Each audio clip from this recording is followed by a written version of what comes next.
Young tiger NTR Koratala Shiva combination లో వస్తున్న Janata garage నుండి సాంగ్ ఒకటి లీక్ అయినట్లు తెలుస్తుంది. ఇది సినిమాలోని ఒరిజినల్ సాంగే.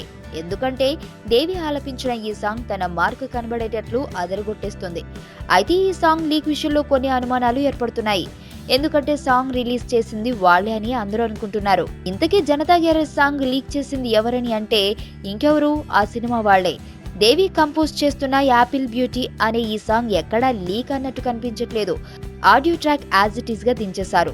సో పబ్లిసిటీ కోసం లీక్ అని ఒరిజినల్ సాంగ్ లీక్ చేస్తుంటారని టాక్. అయితే ఈ సాంగ్ లీక్ పట్ల తమకు తెలియనట్టు ఉంది చిత్ర యూనిట్ పరిస్థితి. నిజంగా లీక్ అయిన విషయం తెలియగానే ఏదో ఒకటి హడావిడి చేసే చిత్ర యూనిట్ కామ్గా ఉన్నారంటే ఇది వారి పని అంటున్నారు. ఇక రిలీజ్ అయిన సాంగ్ మాత్రం దేవి మరోసారి హుషారెత్తించే మ్యూజిక్ అందించాడనడంలో సందేహం లేదనిపిస్తుంది. అప్పటికే టీజర్ తో సంచలనాలు సృష్టిస్తున్న జనతా గ్యారేజ్ సినిమా ఇంకెన్ని రికార్డులు కొల్లగొడుతుందో చూడాలి. ఇక ఈ సినిమాను నైజాంలో దిల్ రాజు అత్యంత భారీ మొత్తంతో ఏకంగా 17 కోట్లకు సొంతం చేసుకున్నాడట. సాధారణంగా సినిమా విషయంలో ఆచితూచి అడుగులేసే దిల్ రాజు కొరటాల శివ తారక్ మీద ఉన్న నమ్మకంతో అంత పెద్ద మొత్తం పెట్టి సినిమా కొనేశాడు. బలవంతుడు బలహీనుణ్ణి భయపెట్టి బతకడం ఆనవాయితీ.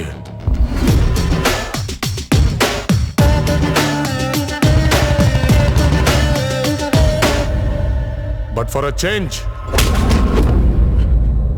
ఆ బలహీనుడి పక్కన కూడా ఒక బలం ఉంది.